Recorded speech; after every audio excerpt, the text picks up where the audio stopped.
pitch practice for entrepreneurs or a Shark Tank without bite. So don't bite our presenter today.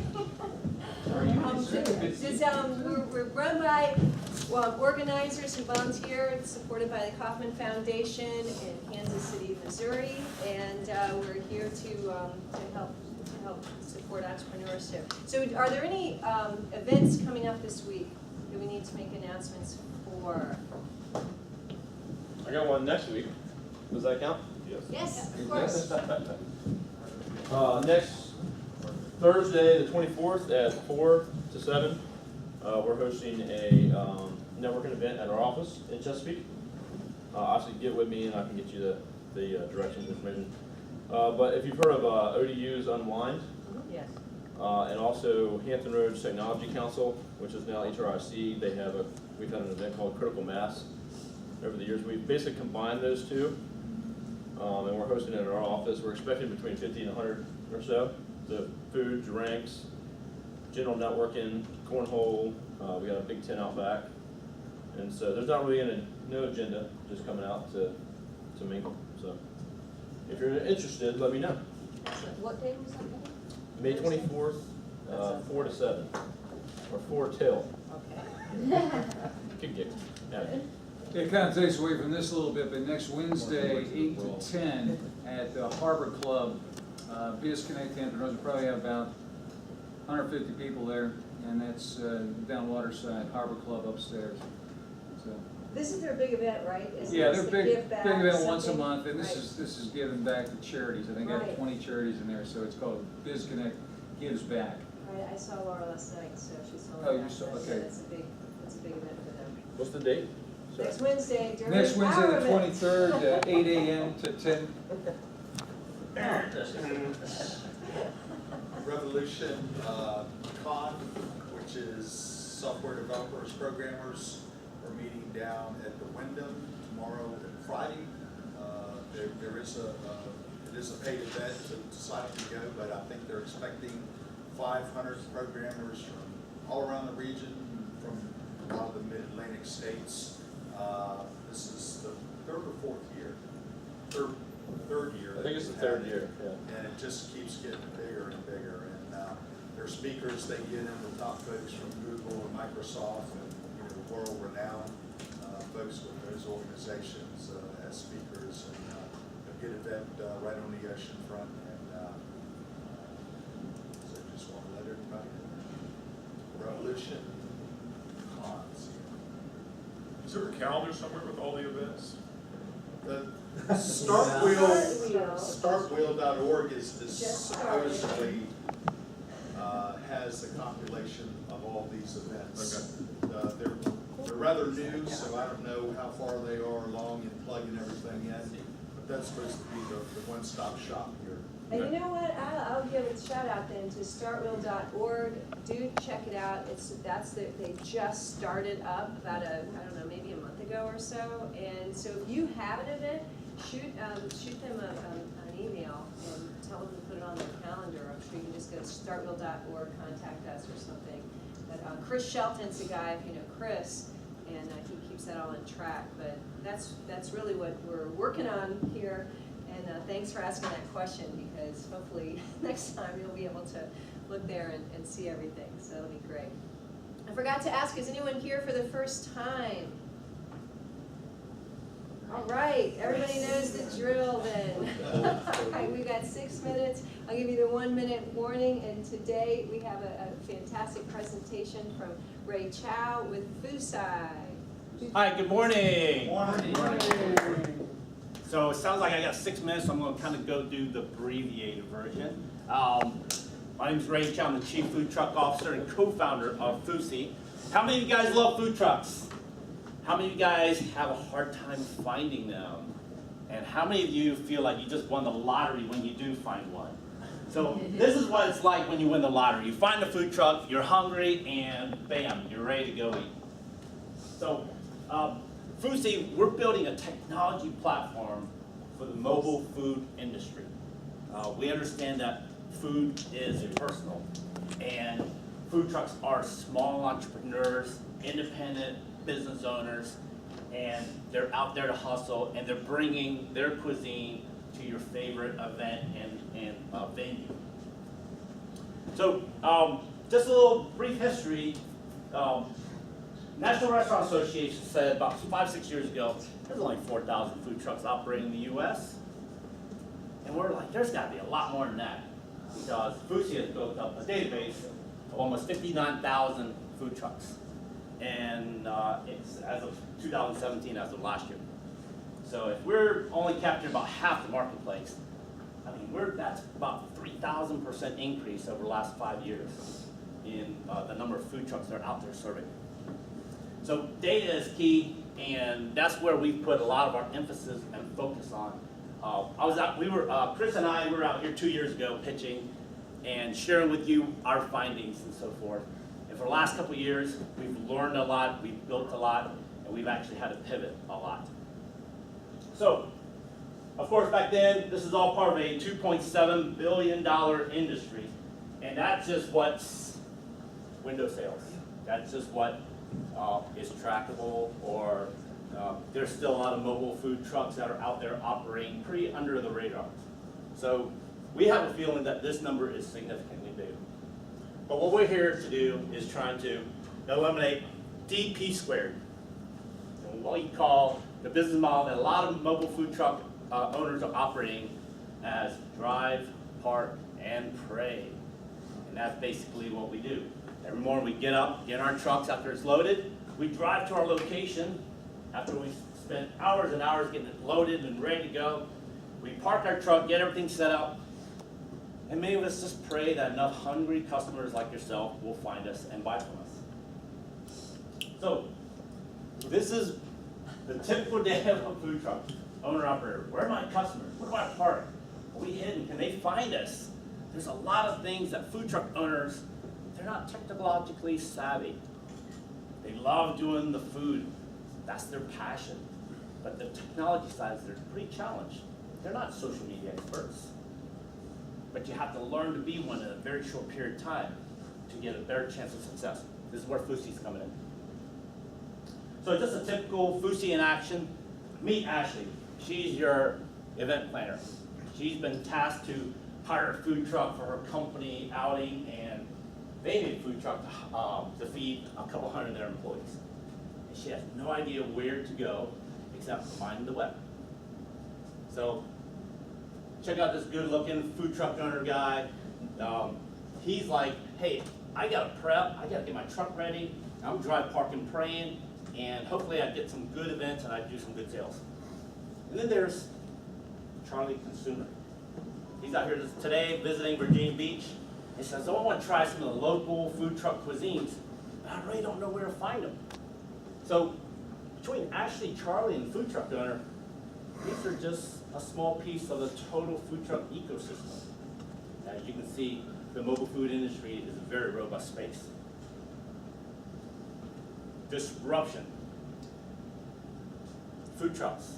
Anyone can probably build a food truck for around $40,000, $50,000, be in business for themselves, roll the dice, and go to different areas and sell. Okay? And with the rise of the food truck entrepreneurs, it has totally disrupted the food industry as we know it today. So as of 2016, Foosye has done a lot of research, got a lot of market data, and then as of October of 2016, we launched our first beta app that targets food truck owners, gives them the ability to just do a one-click, say, hey, I'm open for business. And it automatically checks them in through their Twitter, Facebook, all their followers and fans will know exactly where they're serving. So we were successful in launching that app in October 2016. Quick screenshot of what the food truck owner sees. We make it very simple, one touch, and they also do last call. Last 30 minutes, letting everyone know, hey, last call for service. Hopefully my last 30 minutes will be as good as my first 30 minutes. And of course, the close. We're done. We're done serving today. Find us on another day. So what we've learned is we've pivoted away from development and gone to the revenue model. and Foosye does a monthly subscription. And currently we have over 800 food truck owners who are using our current beta app.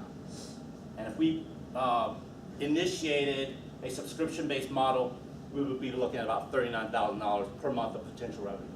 And we're also looking at some marketing services that we can do for event coordinators and food truck owners. And we're estimating marketing service revenue to generate around $2,500 a month. And upon launching of our consumer app, some premium consumer services, we're looking at generating $2,000 a month in revenue with that. So what's up next? The coming soon is our general consumer app, where consumers can find, order, and locate in real time their food trucks and go patronize. So imagine one day, this is our big BHAG. We want to see IoT on a food truck. So the food truck owner only does everything, only has to worry about the cooking. Let the Foosye platform take care of the technology side. Automate their inventory management, find and order from your food truck, and then allows the food truck owners to confirm and pay for their events in real time. More importantly, we're currently raising up to $1 million to make all this happen, to prepare for more product launches, overhead, IP, and scale up our sales and marketing. And of course, what my friend Courtney says, Foosye is a stepping stone to the future of food trucks, and of course your investment will help us accelerate that today. Some of our recognition that we've achieved over the last couple years in the industry, and of course, what is the next step? What's your call to action? Everyone who's a food truck fan, Foosye.com. We've got an awesome food truck survey that your data will help us in our development. And of course, investors. We've combined all of our information into an investor portal that's password protected, so all the information is secure and only accessible for investors. This way you have all the information you need to see before you make that decision to invest. And of course, as a food truck owner, we want you to download the food truck app and start using it today, because if your customers can't find you, they can't buy from you. I'm Ray Chow, I'm the Chief Food Truck Officer, and that's how you can find me. Thank you very much. Yes, sir. You mentioned some money and revenue income. Yes. What sort of subscription rates do you have? The subscription rates, we're looking right around that, initially be around 50 per month, and we're probably gonna scale it up as features and more versions get released, as high as $199 per month. So starting off at $50 per month, has to be a combination of all the social media, automation, event notification, where food truck owners can do one-touch booking, confirmation, and payment, like event fee payment process. How do you expect to make the app go viral? We start off in our home base, and that's one of the things that we've tested first. And right now, without pushing to any other markets, we've got trucks in 20 different states already using it. Now, as far as how to push it virally, because we're very early in our development, early stage development, we want to try to get the bugs out as much as possible. But at the same time, we want to make sure that the features and functionalities perform successfully at the early stage, and thus why we have a small introductory $50 per month revenue source. And as future versions get released, more successful features are out there and functioning successfully, then we'll increment the monthly subscription. So the app's free to the individual. Currently, the app is free to the food truck owners because it only does 3 things. It only does open, last call, and close. So we're not at a point of charging for that yet. One of our next versions that we will build in is the ability for them to pay. But of course, once they're ready to pay, we also have to add in a few more features that gives them the added value for the subscription. But it's free to the consumer. Currently, the app that we have is for the food truck owners. Okay? Where the food truck owners goes in, it's kind of like their digital open sign. When they arrive at their location to open, I hit a button that says, I'm open for service. And it already integrates my Twitter and Facebook accounts and a preset message is sent out to all my followers and fans and says, my truck is now serving at 555 South Independence Boulevard in Virginia Beach and until X time. But what's coming is a consumer app that we've got under development. Well, I'm confused. Wonderful. No, I Normal mean, day. it sounds like you've got an app that you're selling to the truck operators. Yes, And you want consumers to have the app to find the truck operators. absolutely. It's kind of like an Uber for truck operators, just to Yes. get the customers to come. Because So you don't have that already? we've got the consumer app under development, and here's But the I reason don't, why. that's what I don't understand is, how can they be two different things? Two different products. Because the product's gonna be targeted towards a client segment.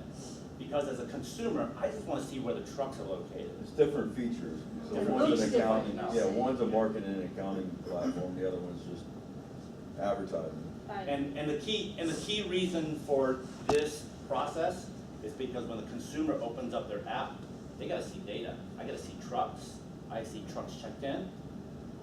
And we've done a lot of manual invites, which would show up on the consumer app as a scheduled truck. So the trucks will be scheduled. So as soon as that first second the consumer opens up, they see data. And that's where we were not first to market, because a lot of the previous competitors, they said, oh, we're gonna build this consumer app to find food trucks, launch it, there's no data. Well, how quick are you going to delete it? So you would be deleting the app because there's no data. As a consumer, I can't trust it Because the trucks weren't on it. because the trucks are not on it. But you gotta get the truck You gotta have first, inventory and then you first. get the consumer. So your Like- model is to get the trucks first. We gotta get the trucks on there So first. you're His getting all the clients are the trucks trucks. on, meanwhile, you're building the consumer, which you're in the middle of doing that, 'cause you're a Yes. startup, and you're starting up. Yes. So there's a combination of the manual invites that we're doing, and that's gonna support the initial batch of data for the truck saying, hey, these trucks are invited to their lunch spots. Well, those invites will show up on the consumer app as a blue truck saying, this is a scheduled truck. Now, when the trucks actually physically arrive to their location, they click open, now it's a green truck. So you have all these trucks who are on the app now, but the consumer doesn't know, so they're not getting the consumer, are they already paying for it, and then what are they The paying? consumer knows through the social media. So Yeah, they're social paying, media. so they are paying for it now, and it's working through social But, media? yes. It's Currently- free. Currently, the app for the food truck owners is free. Okay. Why don't you charge something? That's the next step. Yeah, but you have to do initial charge and do, like, each add-on feature you're charging more money for. Because if I had to go through and post on 6 social medias, it's costing me more than 33 cents a day every time I'm open. If you really have 800 people on there, start charging them $10 a month. That would That bring feature in, alone is got that value. feature's got value.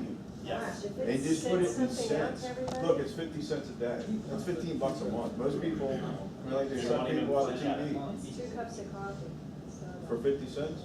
No, I mean for the month. Stole the coffee. No, for the month, the month. Yeah. I Well, mean, I think you need to start charging and bringing in revenue. I understand the free business model to Yes. get the initial inventory on. But once these guys use it for 2 months, you have to start charging something. Yes.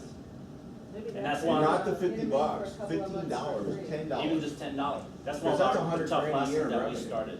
Absolutely. That's great, that's great advice. Thank you. Investors will be like others. Yeah, Revenue. they can see a scaling revenue from an investment point that your technology works. We didn't pay More importantly, $10 people to are have making somebody money. do that. Exactly. Jeez. Yes, sir. There was another presenter in here a while back with a food truck app, but they were also including, it's like a website where the consumer can go in and access their menu, their prices and the whole works, and order stuff off the food truck and pay with their credit card ahead of time.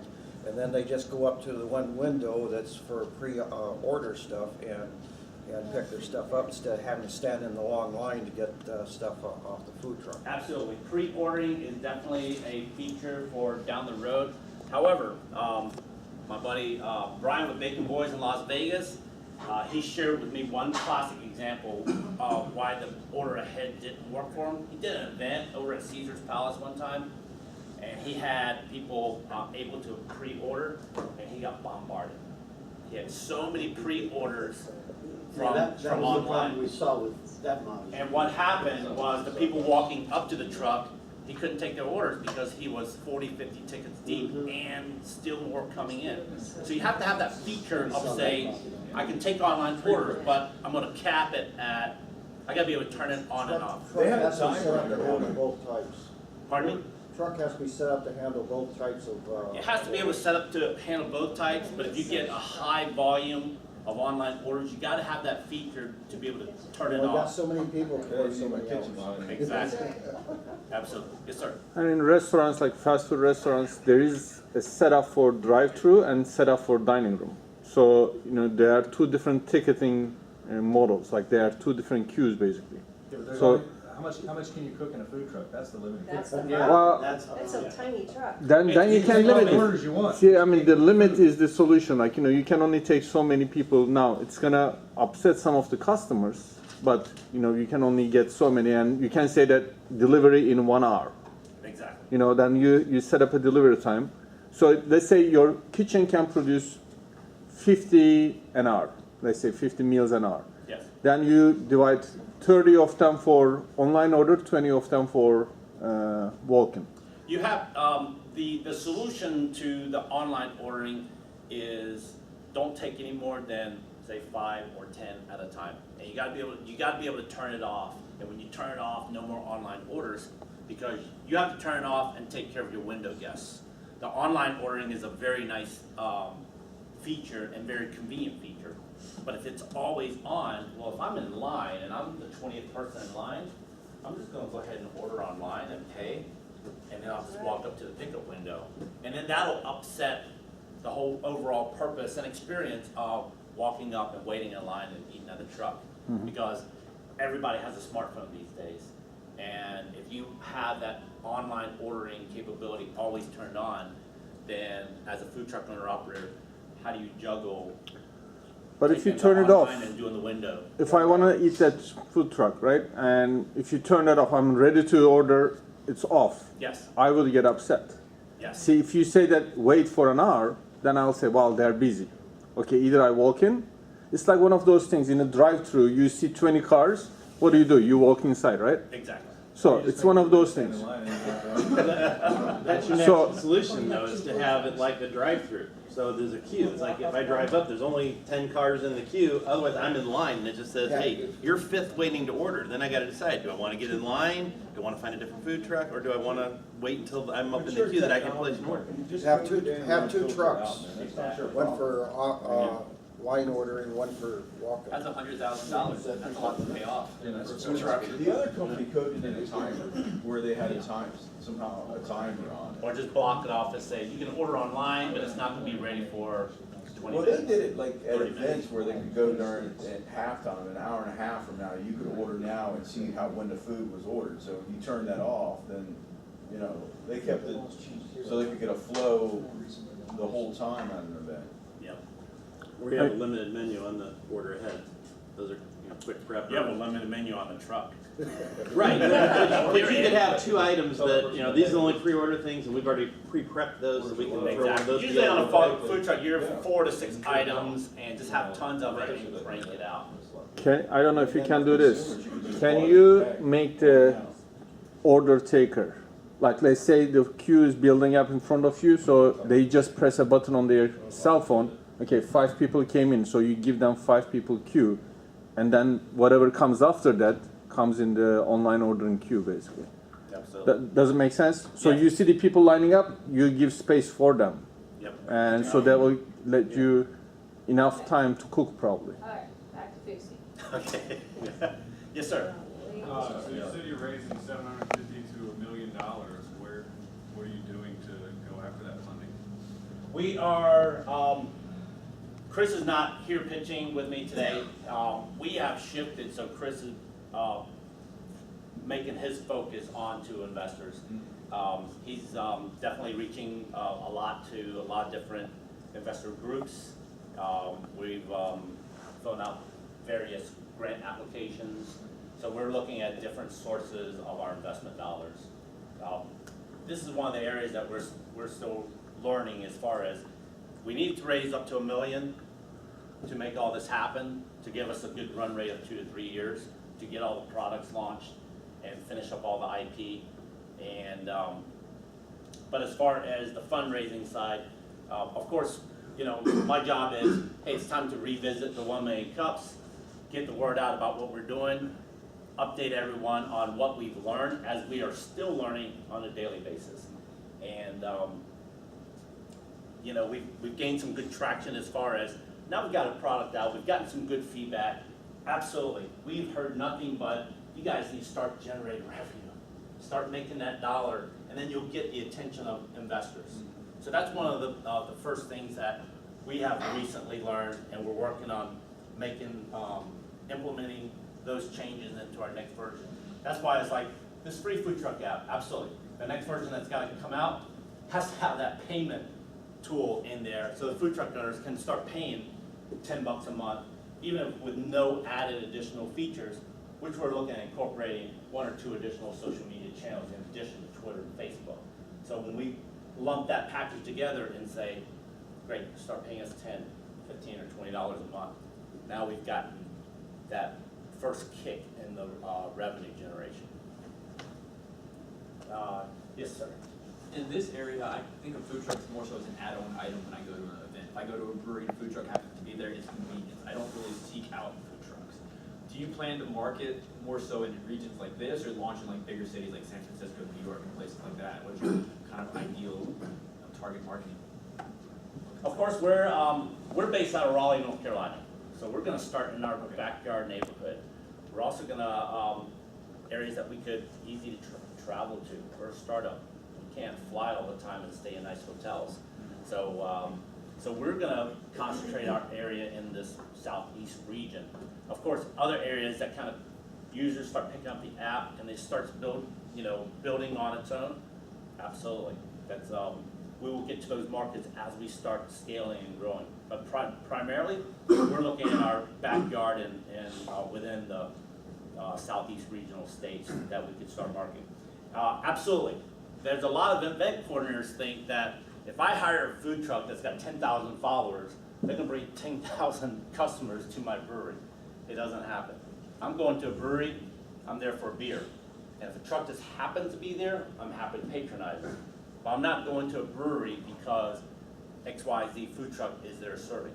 And that's one of the misconceptions that a lot of event coordinators have is, I'm gonna invite a popular food truck that's got a lot of followers, and they're gonna bring thousands of customers to my place of business or to my event, and that just doesn't happen.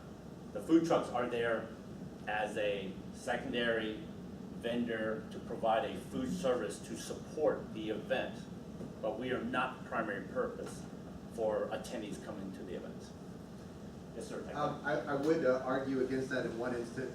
Commonwealth Brewery on Pleasure House Road. Yes. It's in the middle of a neighborhood. I have a lot of friends that live there, and they always they know when what trucks are coming, and they plan dinners around those trucks. They walk across the street, get their meals. I don't know the distance, but there is a clientele that does want to know when those trucks are coming. Oh, absolutely. I totally don't disagree. There's a lot of great breweries that do an incredible job of marketing their food truck schedule calendars. I don't want you to say that they're not going there because of a truck, but I would say a lot of the events, people are going to events because of the event focus, unless it's a food truck rodeo with 100 food trucks coming, okay?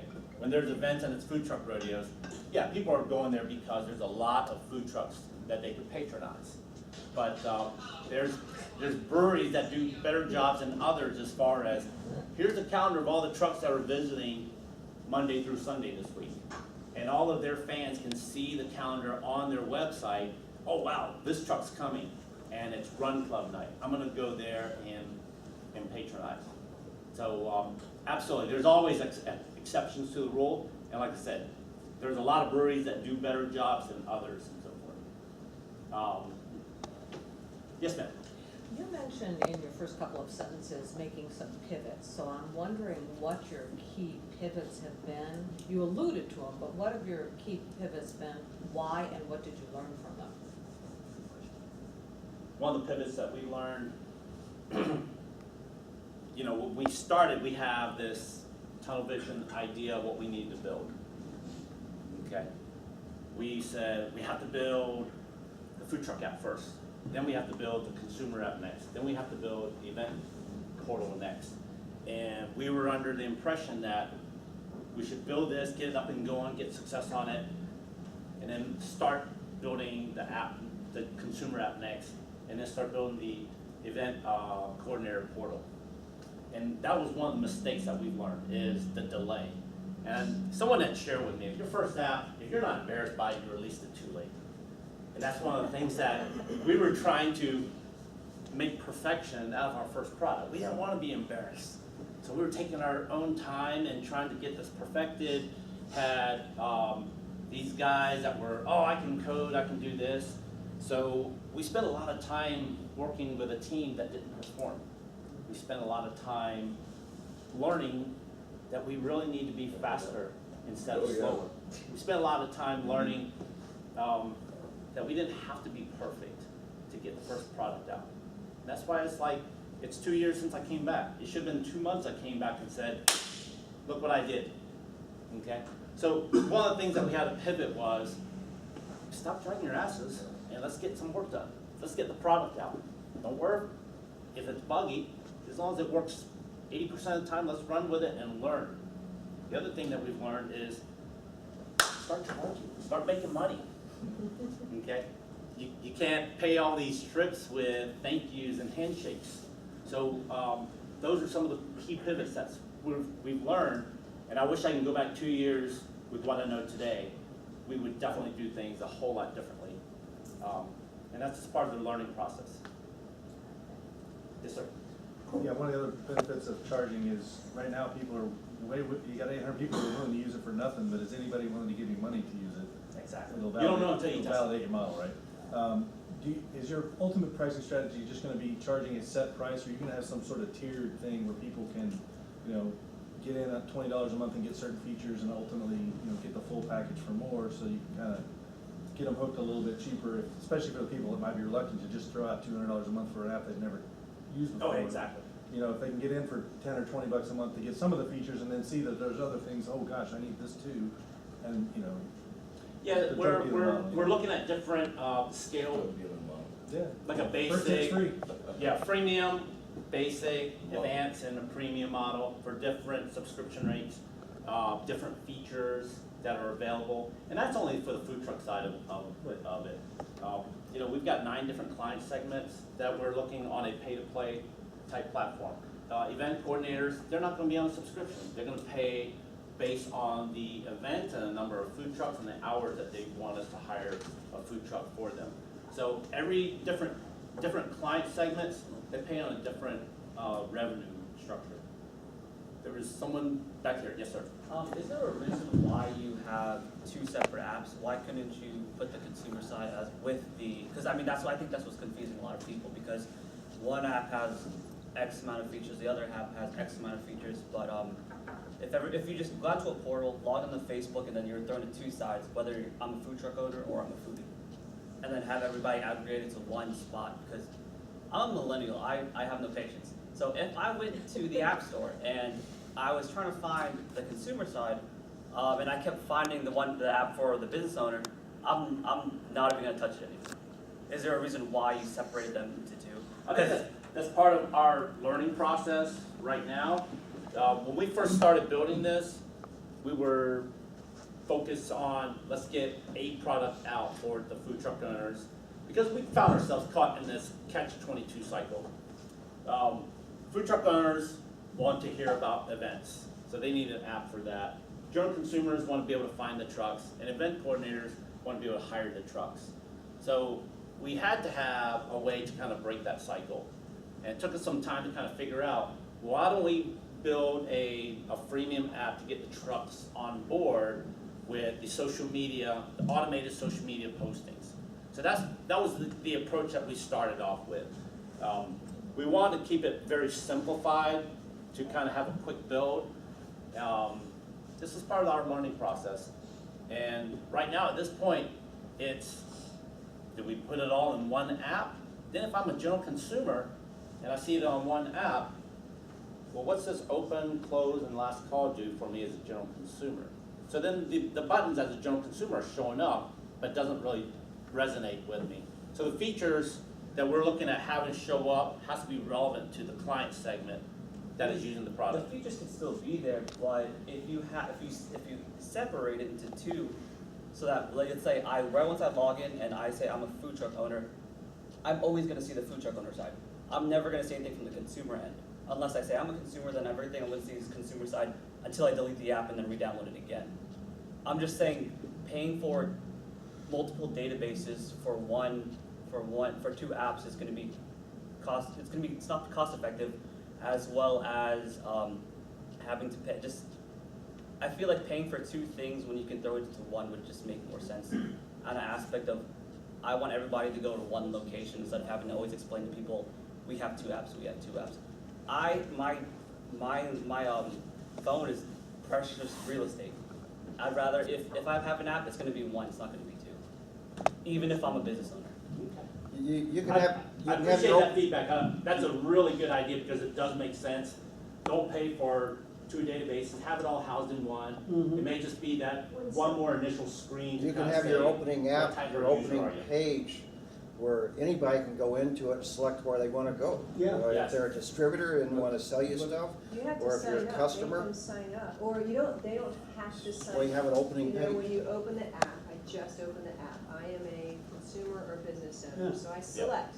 Or Consumer, I go distributor, straight to somebody the selling app, stuff I'm to wide them. open. And then it only And brings if I them say the relevant business- features for Right. a user. And if I say business owner, you might have your two apps, so then it takes me to the business app where I need to pay to get, or you can, maybe you have a month of free or something, and then they have to pay, and it's just gonna completely treat them differently, but it would show them the business side, but they would have an access to the other side, so they can see what the consumers are seeing, because as a business person, I'd want to know what do they see, but so the reason, it seems like you should be able to get paid for that, because you can't sign up as a truck without paying or getting into that model. Exactly. And so you should be able to just have an open door, the one app, it would, and then you just As a general consumer, if you don't have a truck, you're not going to sign up as a truck owner and pay just to kind of preview the features that they have. Right, it You're just- gonna stop and exit So from you there. But- open it well, up how and do you says, download I it wanna then? find a truck, or I wanna. Double the size of the download. I'm a consumer, Sign I'm a up. truck owner, I'm an event planner. Find 3 a- buttons, I wanna Yes. that's all you need. sign up. But Landing page.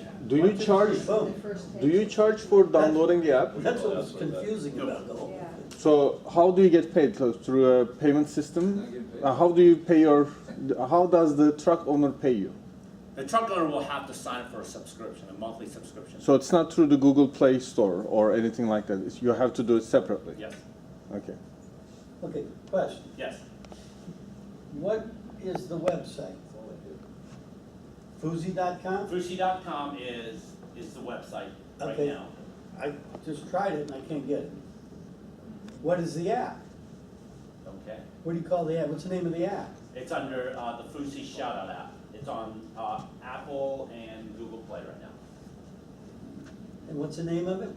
It's under Foosye. F-O-O-S-E-Y. Yes. That's why. S-Y-E. F- S-Y-E. O-O-S-Y-E. Yes. I found the website earlier. Yes, spell it right. Yes. Have you considered partnering with various, like iPad POS providers, Breadcrumb, Shopkeep, et cetera, et cetera? Yes. And offering this as an add-on or integration into the POS systems that these food truck owners are already using? Absolutely.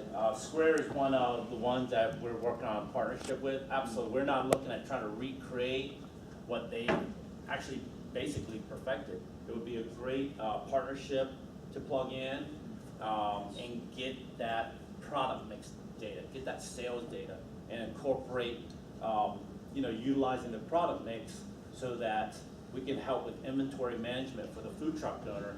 Say down the road, hey, after 2 or 3 events, I know where my inventory is at, and then automatically says, hey, these are the items I ordered from samsclub.com, automatically goes into Sam's Club, places my order online, and just gives me a notification, Well, says, that's way more your than stuff. I was considering it for as Oh, more absolutely. a marketing and distribution scheme, and just to build your food truck user base, because they're already using Square, Yes. Breadcrumb, all these things.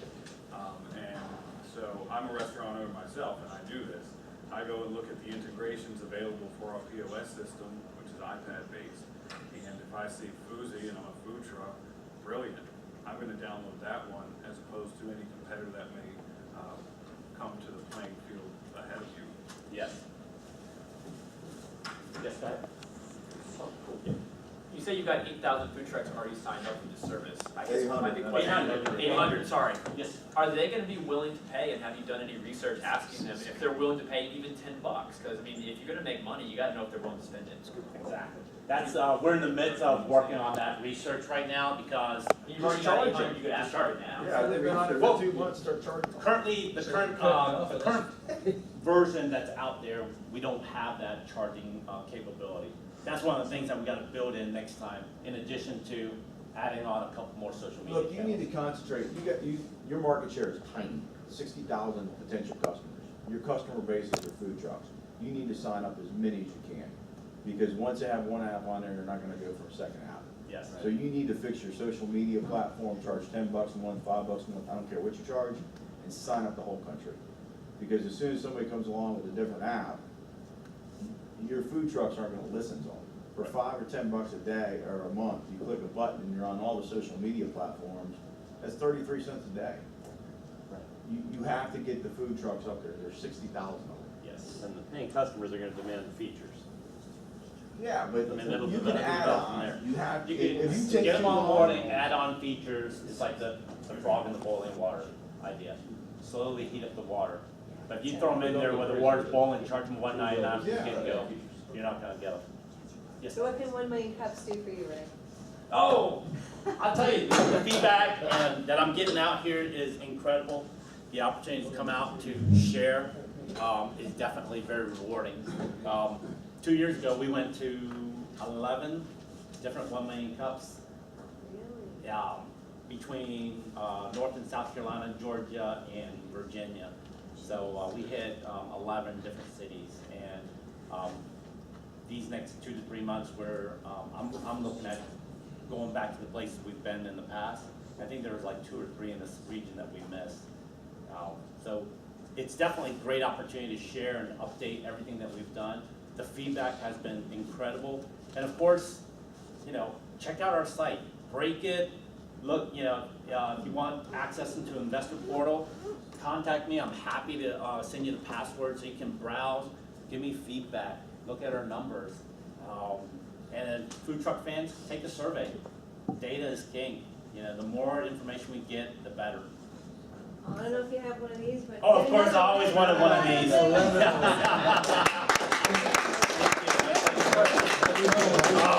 looks good. Thank you. You're a Got 12 pro. of them. Awesome. Where'd you get the name from? When we first started putting the name together, our attorney says, that name's not gonna work. It's too generic, too descriptive. You'll never get a trademark on it. What name was it? He said, you have to get a name like Xerox. When Xerox first started, people were like, what is that? Now it's like Wikipedia. It's like a verb. Use Xerox copies. So we got that advice from our attorney, and then we started playing around with the word, and we used the words food and systems. So we were playing around with letters, and then that's how we came up with Foosye. We kind of chopped off a letter here and chopped off a few letters there, and we came up with Foosye, Foosye, however you want to pronounce it. Looked up online, and I think our closest thing was there's some family like in Philippines or something with the same last name or something like that. I think that's as close as we got. So we said, let's roll with it, and that was 3.5, 4 years ago. And how do you pronounce it? Foosye. Foosye. Because see, that was my problem, is I printed Foosye, Fofoosey. Absolutely. And Well, now you know how I feel. English is my second language. so I'm saying is, if I'm gonna word of mouth, see, everything spreads through word of mouth mostly. If I'm gonna word of mouth, Foosye, oh, wow, I heard of a Foosye, Foosey, Yeah. is kind of my first, Or, I hate, or FSY, chop off the E, but I know you've already done all this work, you've Yeah. already got this. but I'm just I saying, know. that was my problem. Just be, take a navy blue pen and color out that last. There we go. Would that work? Would that make sure you spell it right? Okay, yeah, I just sent it to a truck owner, Wonderful. and he says he'll look into it. Absolutely. Foosye, Just okay. have to spell it. Race is on. Yeah, I'm just saying that, I don't know if it was my dyslexia or what, but I was sitting here going,